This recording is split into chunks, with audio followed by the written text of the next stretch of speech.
Goeiemôre en baie welkom by ons eerste oggendoordenkings hier vanuit Tempangeni. 'n Nuwe begin, ook 'n nuwe begin van 'n nuwe reeks met ons oordenkings. Ons gaan vir die volgende paar weke stil staan by Paulus se brief aan die gemeente in Kolosse. En ons lees vanoggend 3 gedeeltes: Kolossense 1 enkele verse, paar verse uit Handelinge 9 en dan 'n paar verse uit 1 Timoteus hoofstuk 1. Kolossense 1 vers 1 en 2. Paulus, 'n apostel van Christus Jesus deur die wil van God, en die broer Timoteus, aan die heiliges in Kolosse, gelowige broers in Christus, genade vir julle en vrede van God, ons Vader. Handelinge 9 vanaf die eerste vers. Saulus, wat nog steeds dreigemente en moord teen die disippels van die Here aangeblaas het na die hoëpriester gegaan en van hom briewe gevra aan die sinagoges in Damaskus, sodat, indien hy enige mense opspoor wat aanhangers van die weg is, mans sowel as vroue, hy hulle geboeid na Jerusalem kon bring. Terwyl hy onderweg was en naby Damaskus kom, het 'n lig uit die hemel hom skielik omstraal, en hy het op die grond neergeval en 'n stem vir hom hoor sê, Saul, Saul, waarom vervolg jy my?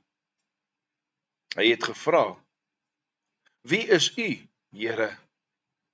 En hy antwoord, ek is Jesus wat jy vervolg, maar staan op en gaan na die stad, en daar sal vir jou gesê word wat jy moet doen. 1 Timoteus 1 vanaf vers 12. Ek dank hom wat my versterk het, Christus Jesus, ons Here, omdat hy my betroubaar geag het toe hy my in sy diens aangestel het, vir my wat voorheen 'n lasteraar, 'n vervolger en 'n geweldenaar was. Nogtans is ek begenadig, omdat ek uit ongeloof onkundig opgetree het. Ons Here se genade oor my was oorvloedig, en daarmee saam ook nog die geloof en liefde wat daar in Christus Jesus is. Die uitspraak is betroubaar en werd om ten volle aanvaar te word, dat Christus Jesus na die wêreld gekom het om sondaars te verlos, van wie ek die heel grootste is. Ek is juis om hierdie rede begenadig, sodat Christus Jesus aan my as die grootste sondaar al sy geduld kon betoon, as voorbeeld vir hulle wat in hom sou glo met die oog op die ewige lewe.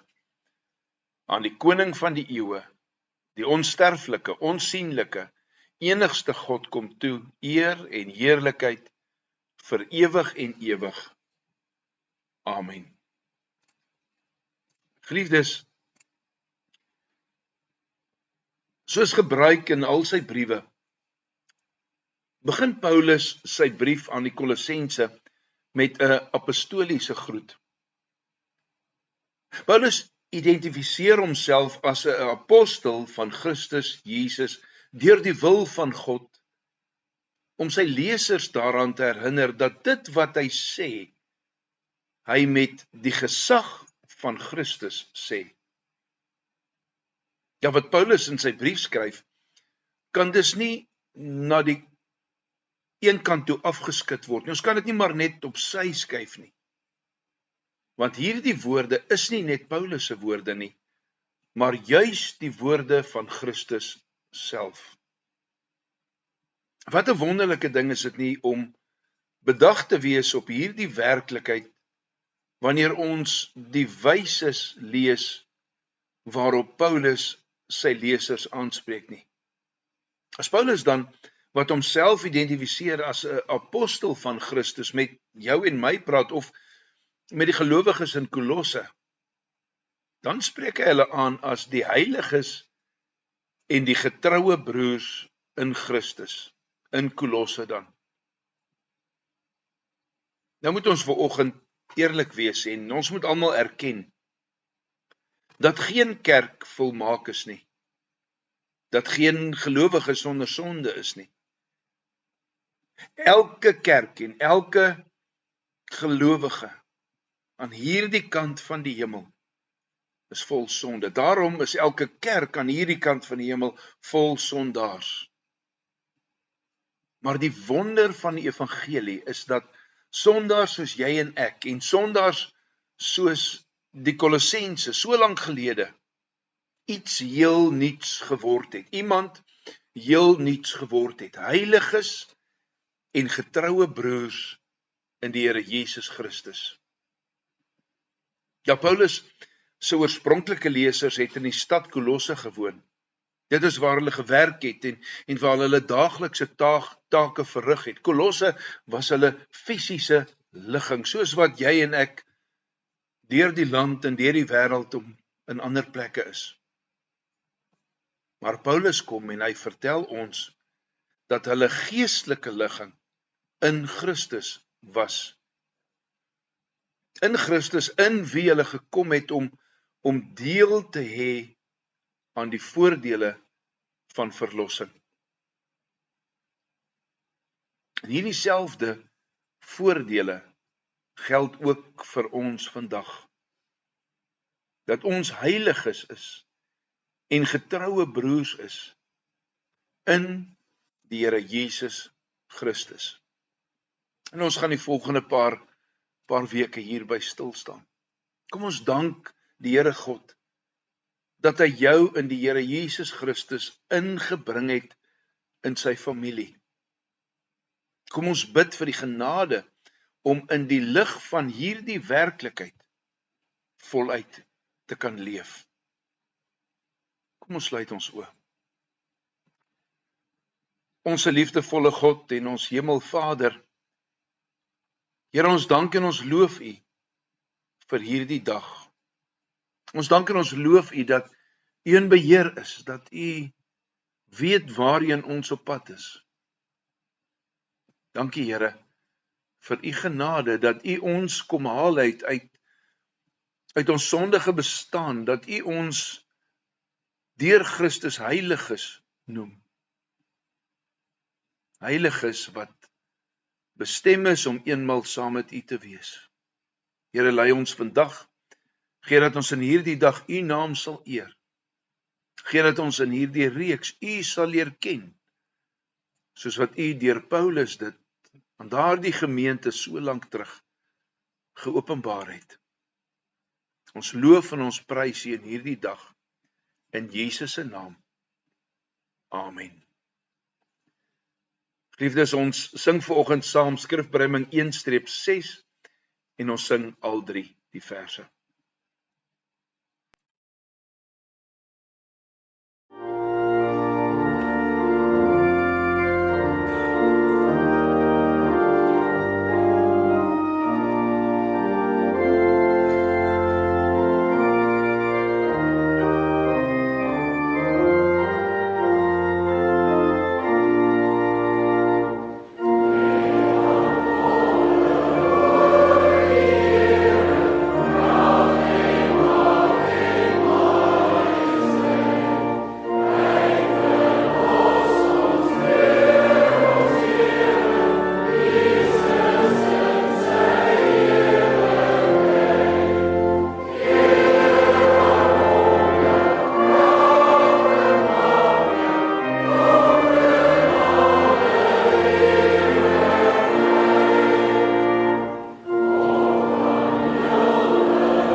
Geliefdes, vir môreoggend lees ons saam Kolossense 1 vers 3 tot 8 en dan 1 Petrus 1 ook vers 3 tot 8. Mag elkeen vandag 'n geseënde dag hê tot ons mekaar 6 uur môreoggend weer sien. Totsiens.